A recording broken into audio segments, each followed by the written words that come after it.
James Pawson back with you once again with some social and political philosophy. This time it's not going to be too obvious how it's social and how it's political, but bear with me here. Um, yeah, so you may notice that my intro is not set up properly. Things are a little bit different. Things look a little bit different. And you'll come to understand why shortly. So, Windows 10 is a bloated, aggravating, terrible monstrosity, and it is chock full of spyware. And how did this happen? How did it get so bad? Okay, if you're watching this, maybe the reason why you found my video is because you've noticed how bad it has become. For me, over the past 2 weeks, actually, it's more than that now, since about December 18th, something happened. Windows 10 did some kind of update, some kind of nonsense that rendered my computer virtually inoperable. The funny thing about it is that if I was on the computer recording or watching videos or doing anything whatsoever, it would be fine. But for some reason, when I got up to go for a cigarette or feed the cats or whatever, I'd come back and disk usage, memory usage of the disk was up to 100%, and it was so clogged up and constipated that I couldn't get it working again unless I physically held down the power button and reset it. And it was getting to the point where I was doing that 5, 6, 7 times a day. Even if I did try the workaround of just playing YouTube videos nonstop, it would still end up eventually happening. So I gave up and I moved away from it. So long, Microsoft. You can cram it with walnuts. I'm finished with Windows 10. It's done. We're through. It's over. The abusive relationship is over. And if you're watching this video, maybe the reason that you found this video is because you are having a similar experience. And it was on and off like that ever since I installed Windows 10. At first, the bugs were just things with drivers, which is a pain in the ass, you know. You're updating, and it's giving you all the bells and whistles and making it sound like, oh, you're doing such a good thing. You're updating. You're upgrading. Yeah, things are going to be great from now on. And then the first thing that happened is my audio didn't work. That was back in the summer. Anyways, I fixed that, and then maybe a week later, there were some updates. Then I was having that 100% disk usage error again, had to hard reset. Then a couple days later, they fixed it with some more updates. The updates come, you can't stop them, you can't control them. They just reboot your system whenever they want to. It's terrible, it's crazy. Anyways, don't want to preach to the choir. If you're watching this, you've probably had your problems with Windows 10. But I'll tell you right off the bat, it is spyware. Okay? When I was having one of those spats of the disk usage, 100% disk usage error, one of the things that I went and did was go and do research of the spyware that's on there, because we all know this. We all know that Windows 10, one of the reasons it's free is because you're sort of you're getting something free, but there's no free lunch. One of the ways that you pay for it is by sharing your data, and everything from keyloggers to backdoors, you name it. There's at least a dozen, I'd say, different services that are running in Windows 10 that are integral and embedded and just built right into Windows 10. At least a dozen services that you can try to disable, and oh yes, I did try to disable them, and then it seems like the act of disabling them makes it even worse, and oh god, it's a nightmare, it's a mess. If you don't believe me, if you didn't know this, just go and do a Google search like this: list of Windows 10 spying services, disable Windows 10 spying services, Windows 10 turn off spying. There's even third-party software that you can get now to try to help you to disable the spying. I tried it all, folks. You know, you can probably tell that I'm not a noob, right? I mean, I consider myself an expert with Windows. Or close enough. And it got to the point where I realized there's no point anymore. It's time to move on. It's time to walk away. And for those of you that thinks, yeah, that's why I love Apple. Use Apple, man. Yeah, you're really delusional. Apple is just better at implementing spyware. It just does it in such a way that it's not quite as noticeable. And Windows used to be too, but it's gotten so egregious and so out of hand. If you want a more authoritative discussion of this, check out Why I Don't Do Windows by this Linux expert, Joe Collins. He's a little bit snarky, maybe I am too, because he's a computer geek, but he knows his stuff, and if you want to, go take a listen to him. Now, at this point, somebody out there is going, I don't have to deal with this because I just crack Windows. And to you, I say, are you out of your mind? Yeah, are you? I did it. I had Windows 7, and I tried to crack it. I even tried to to crack and hack Windows 10, and as I've outlined already, it didn't work out the way I wanted it to. So, anyways, go have a listen to him. He's got some really good points, and the main thing is the license terms. That phrase, that button that you click, I accept, that is a great, not even metaphor, that is just so apt. A lot of the other things on my channel, I'm discussing, social and political things. I accept is a great phrase, is a great, it's a great way of summing up how things have gotten so bad socially and politically in our Western culture. The libtards and the hyperleft and the PC police, the political correct, have taken an inch here and there. They've nickeled and dined us out of sanity and out of our freedoms and liberty to the point where you give them an inch and they take a mile. I accept has led to the mess where somebody like Justin Trudeau, a drama teacher who really has no right being prime minister, I accept. That's what's led to that. And the culture of I accept, really the culture of permissiveness in computing, is what has led Microsoft to say, hey, we can get away with having 5, 6, 7, 8, 9, 10 more, maybe there's probably even more, spying services constantly running on Windows 10. And it's gotten to the point where it's a complete mess. Now, there's something that I want to mention here, is Hanlon's razor. That is summed up by cock up before conspiracy. That is, don't assume that they're doing things to be mean or because of some mean, horrible ulterior motives, when before that you can realize that they're just screwing up. Well, that doesn't apply so much to Windows 10 because Microsoft is doing both. There's malice and there's poor coding. It's poorly coded, the spyware. But it's a useful razor. It's a useful philosophical razor to keep in mind, because when you get into stuff like mine and the rebel media and you start to go towards the more right wing or the more so-called conspiratorial stuff, it is very useful to remember that what may look like a conspiracy may just be a series of cock-ups, of screw-ups.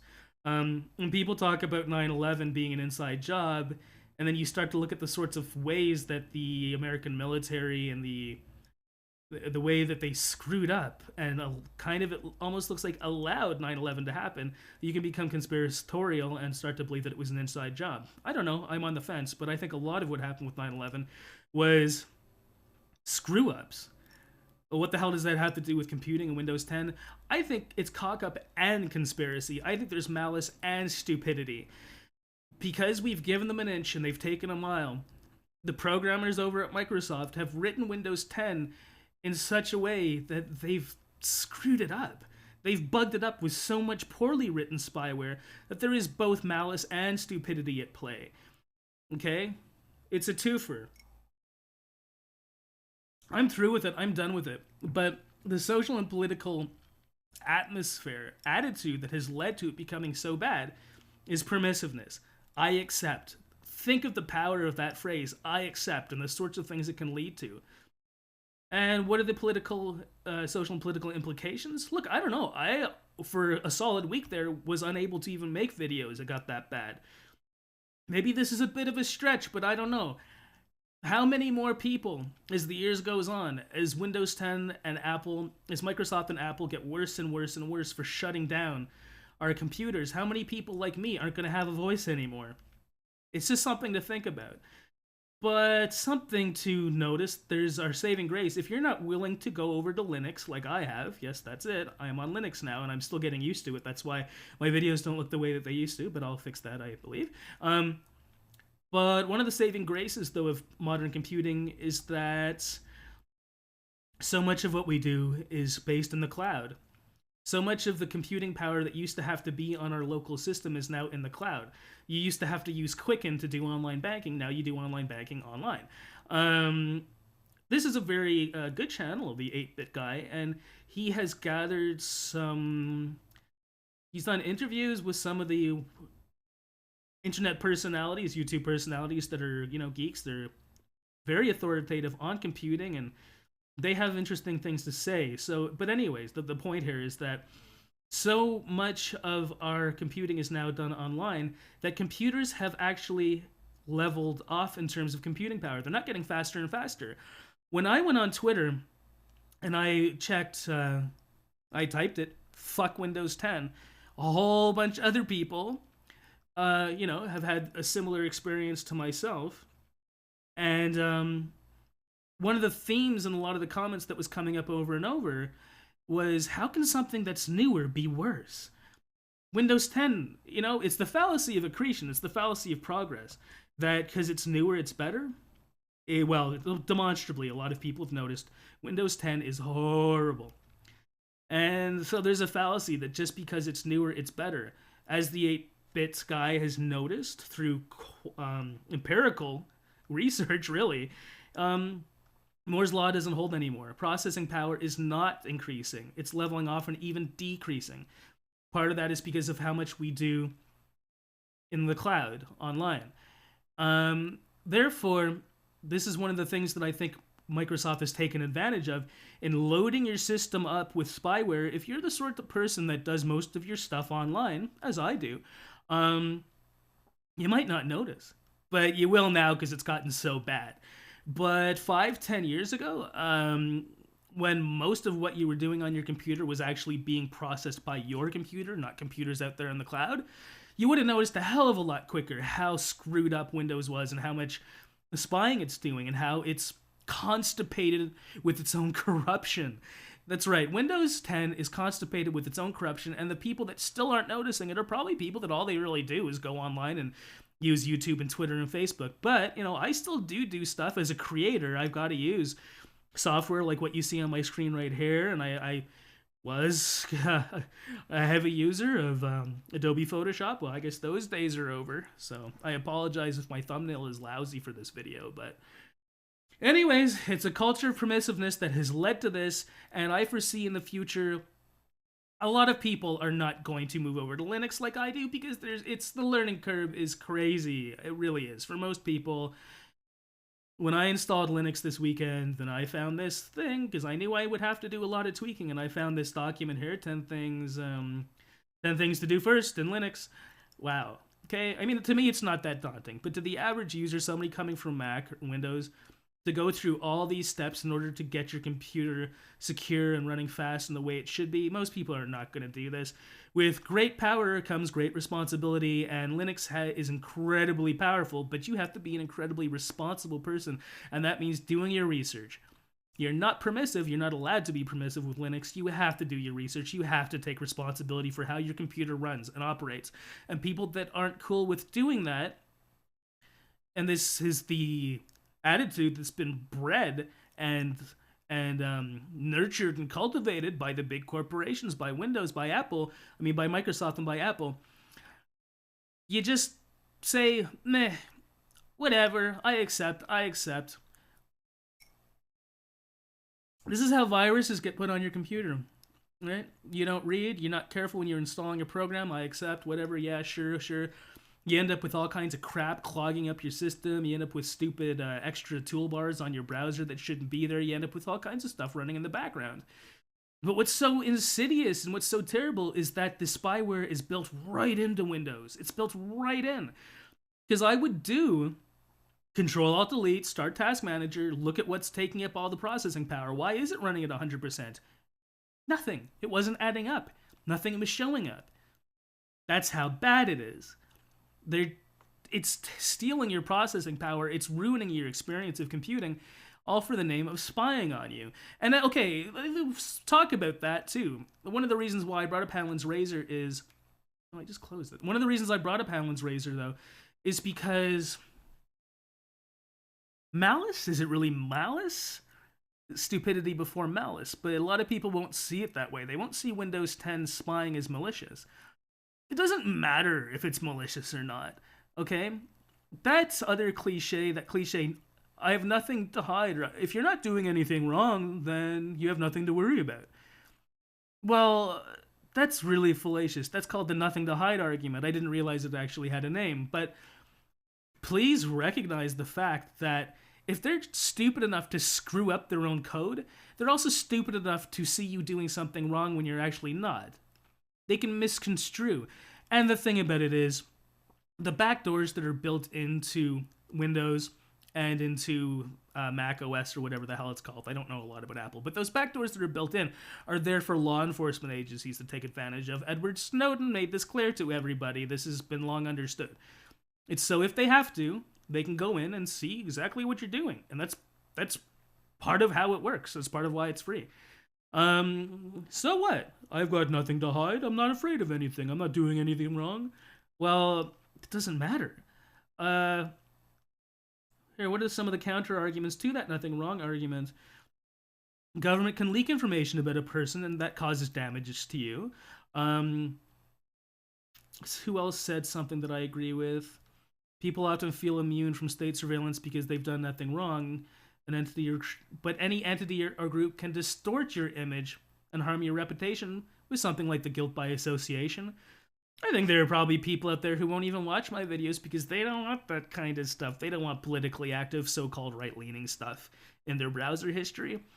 You know, because they're a little bit savvy, I suppose. You do have to be very careful. You can go and take a look through this, but the thing is, we know that people get arrested for no good reason. We know that people get put on watch lists by mistake. If you're allowing the government to come in and law enforcement agencies, the Alphabet Boys, CIA, NSA, whatever, if you just allow them to have free access to your system, which you are doing if you're using Windows 10, you don't know if you might end up getting screwed over for because of some screw up. Stupidity before malice, but with the amount of spyware that's loaded into bloated Windows 10, there's such a potential for stupidity, and it's like a baby with a gun. They may mean you no harm, but it doesn't change the fact that they'll shoot you. So, anyways, I mean, I guess I could just carry on about this, but I won't. But it's just, it's not just Windows 10. There's so many devices and things. It's like something out of science fiction. If you had it told somebody 10 years ago that people are going to willfully walk around with tracking devices in their pockets. That's what smartphones are, folks. Unless you have an Android, and even then I wonder. But if you just I accept and are permissive and just let it do whatever it wants. Look, I bought one of these Asus memo pads 7HD. When I got it, the battery would last for, I would charge it up fully, the battery would last for half a day without me doing anything on it. Did my research, hacked it, cracked it, fixed it. What was the problem? Tons of spyware. It was literally turning on Wi-Fi and GPS without me saying so. It was literally contacting home, the Asus servers, and saying what I'd been doing. Well, I don't know what it was saying to them, but it's obviously data mining. It's obviously supposedly non-malicious stuff, whatever, but it doesn't matter. It's malicious when it's running down my battery. It took me like 20 hours to hack and crack it, but once I'd removed all the spyware, it was fine. Now the battery lasts like a week. Seriously, it lasts like a whole week if I'm not using it too much. This is the reality of the world that we live in, and it's amazing to me. It's amazing to me how permissive our culture has become. People sacrifice security for the name of just, what's the word? Ease of living, for the name of convenience. That's it. People are sacrificing security for convenience. They clicked I accept, and things have gone down. It's not a slippery slope, okay? Things have gone down into, it's gotten bad, okay? It's gotten really bad, and it's going to keep getting worse. And more and more people are going to be considering, they're going to end up switching to Mac when they've been using Windows and vice versa, or kind of manning up and going on to Linux. But I know it's not for everybody. It's kind of scary. I don't know what's going to happen because it's getting worse and worse, and if there's going to be people like me silenced because their computers stop working, geez. Even like my best friend, whose computer has just been so gummed up with stuff that he doesn't even bother anymore. All he does is use his smartphone. That's sad. Because now his voice is missing. His voice is missing, and there's so many people like that. Trump 2015. Yeah, well, I'll admit I don't think Trump is going to do anything to stop this from happening. Anyways, look forward to your comments below. Sorry if this video was a little bit off in a different direction than usual, but I've been gone for a while because of Windows 10, and I'm coming back. I'm making my way back into doing my videos and stuff. Please click subscribe. Please like. Please comment. Give me your input, your feedback on what you think. about this bizarre, horrible, dystopian science fiction type of world that we're living in, where people are permissive of being watched and being surveilled and being tracked. It's crazy. It's crazy. Yeah. Thanks for clicking and thanks for watching.